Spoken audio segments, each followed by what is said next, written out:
দর্শক, আমি একটু বাইরে আছি। তো কিন্তু বাইরে থাকলে কি হবে, আমরা তো সব সময় খবরে নজর রাখি। তো যেটা দেখলাম সোশ্যাল মিডিয়াতে চলে এসছে এবং অনেকেই বক্তব্য রাখছেন, সেটা হচ্ছে যে এসএসসির চাকরির ইন্টারভিউয়ের একটা ব্যাপার সামনে এসছে যে কাদেরকে ডাকা হবে। তো সেখানে যেটা দেখতে পাওয়া যাচ্ছে সেটা হচ্ছে যে মানে যারা নতুন পরীক্ষাতে বসেছেন, মানে যারা ওই চাকরি হারানা, যারা নতুন, তাদের ক্ষেত্রে যেটা দেখা যাচ্ছে যে অনেকেই 60-এ 60 পেয়েছেন, পুরো নম্বর পেয়েছেন লিখিত, সেই সঙ্গে অ্যাকাডেমিক স্কোর যেটা 10 নম্বর যেটাতে আছে তাতে 10-এ 10 পেয়েছেন। তার মানে এদিকে 60-এ 60, ওদিকে 10-এ 10, তার মানে 70-এ 70।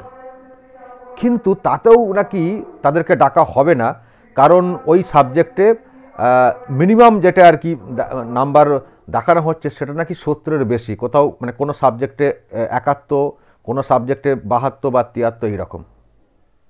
তাহলে এটা কি হলো যে মানে পরীক্ষার্থী বা চাকরি প্রার্থী তিনি পুরো নাম্বার পেলেন লিখিত পরীক্ষাতে 60-এ 60, এবং তার একাডেমিক যে মূল্যায়ন সেখানেও 10-এ 10।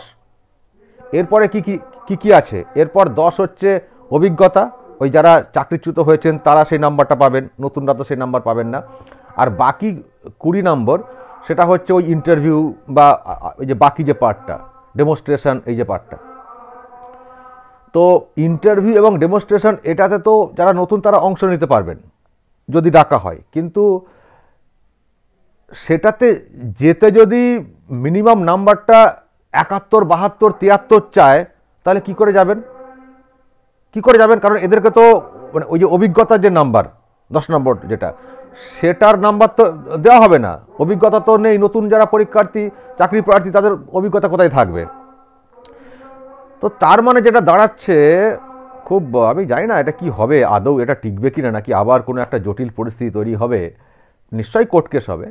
তো তার মানে যারা নতুন একেবারে জেন জি যদি বলি আর কি, তার মানে তারা 100% সফল হলেও মানে লিখিত পরীক্ষায় এবং একাডেমিক স্কোর যেটা, তাতেও তারা ইন্টারভিউয়ে ডাক পাবেন না।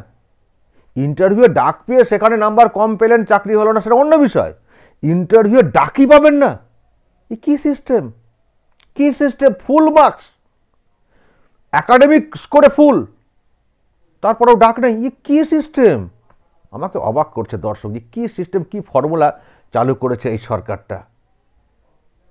এ কী করে, মানে কী জবাব দেবে যারা মানে পুরো নাম্বার, মানে 60 নম্বরে পরীক্ষা দিয়ে 60-এ 60 পেয়েছি, একাডেমিক স্কোর 10-এ 10 পেয়েছি, তো আর কি মানে আছে যেখান থেকে প্রমাণ করবো যে আমি যোগ্য?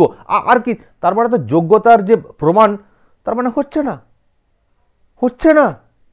এই না যে 60-এর মধ্যে 55 পেয়েছেন, অন্যদিকে যতটা নাম্বারের মানে পুরো পুরো হিট করছেন চাকরি প্রার্থীরা, বলা হচ্ছে ডাকা হবে না, ওই সাবজেক্টে মিনিমাম পেতে হবে 71 বা কোনোটায় 72, কোনোটা 73। আমি দেখছি আমাকে কেউ কেউ স্ক্রিনশট দিয়েছেন, যে আমার ওয়াইফ একজন দিয়েছেন আমাকে স্ক্রিনশট দেখিয়ে দিয়েছেন, কিন্তু যে দেখুন আমার ওয়াইফ 60-এ 60 পেয়েছেন, তারপরে ওই 10-এ 10 একাডেমিক 10-এ 10 পেয়েছেন, কিন্তু কাট অফ মার্ক দেখানো হচ্ছে 73।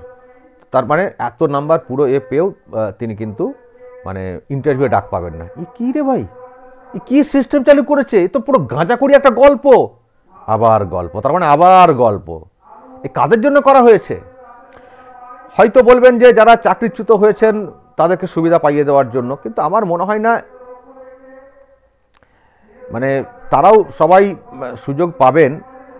আর দ্বিতীয় কথা, পুরো ঘেটে ঘ পরিস্থিতি আমার যেটা কথা মনে হচ্ছে, কারণ যারা চাকরিচ্যুত হয়েছেন তারা অনেকেই দেখবেন 40-45 পেয়েছেন, তারা যদি অভিজ্ঞতাতে 10-এ 10ও পান, তারাও তো 71-72-এ যেতে পারবেন না। আমি জানি না তাদের সবাই কী করে কী হবে, সবার চাকরিটা কী করে কী হবে। আর আরেকটা কথা যেটা শুনছিলাম, যে পোস্ট নাকি বাড়ানো হয়েছে। তো পোস্ট যদি বাড়ানো হয়, তো মানে যত সংখ্যক মানে চাকরিচ্যুত হয়েছে তার থেকে পোস্ট বেশি শুনছিলাম। আমি সব সাবজেক্টে হয়েছে কিনা সেটা জানি না দর্শক, সেটা আপনারা বলবেন। তো যদি মানে মানে বেশি হয়েও থাকে, যেহেতু অনেক নতুন পরীক্ষার্থী, তো তার মানে নতুন পরীক্ষার্থীরা পুরো মার্কস পেয়েও যদি ডাক না পান, তার মানে যে পোস্ট যদি মানে বাড়ানো হয়, আমি দর্শক এটা একেবারে নিশ্চিত না, আপনারা একটু কনফার্ম করবেন, তো তার মানে যদি পোস্ট বেশি হয় তো ফাঁকা থাকবে তো, কারণ এখানে তো ফুল মার্কস দিয়েও তো চাকরি মানে ডাক পাওয়া যাবে না, আর ওদিকে যারা চাকরিচ্যুত হয়ে যান তারাও তো সবাই ডাক পাবেন না, তার মানে তো পদ তো ফাঁকা থাকবে। তাহলে কি হচ্ছে, এটা নাটক হচ্ছে, নাটক হচ্ছে, হ্যাঁ, জাগলারি হচ্ছে। আমার ধারণা দর্শক আবার কেস হবে, আবার কেস হবে, দেখবেন আবার কেস হবে। কি যে চলছে দর্শক, তার মানে চাকরি দেওয়ার ইচ্ছে নেই, বা আবার ভাঙতাবাজি, বা আবার অন্য কোনো উদ্দেশ্য পূরণ। নিশ্চয়ই মামলা হবে। আমি দেখছি ফিরদৌস শামীম আইনজীবী, তারা তো নাকি সুপ্রিম কোর্টে যাবেন। আর তারা একটা জায়গাতে লড়াই করছিলেন যে এই যে অভিজ্ঞতার যে নাম্বারটা দেওয়ার কথা বলা হচ্ছে, তাতে করে যারা নতুন পরীক্ষার্থী তারা একেবারেই বঞ্চিত হবেন। তার মানে এটা পরিষ্কার, নতুন পরীক্ষার্থী যারা তারা তো সত্যিই তো বঞ্চিত হচ্ছেন, ফুল মার্কস পাওয়ার পরেও তাদের কোনো ডাক নেই। এটা কোনো সিস্টেম হতে পারে? খুব অদ্ভুত লাগছে দর্শক। আপনারা বলবেন আপনাদের মতামত এই নিয়ে, জানি না কি হবে। তবে আবার মামলা হতে চলেছে এবং সেটা একটা আলোড়ন তৈরি করবে, এটুকু বলতে পারি। দর্শক আপনাদের মতামত ব্যক্ত করবেন এই নিয়ে, যদি কিছু বলার থাকে অবশ্যই বলবেন এবং নজর রাখবেন আরামবাগ টিভিতে।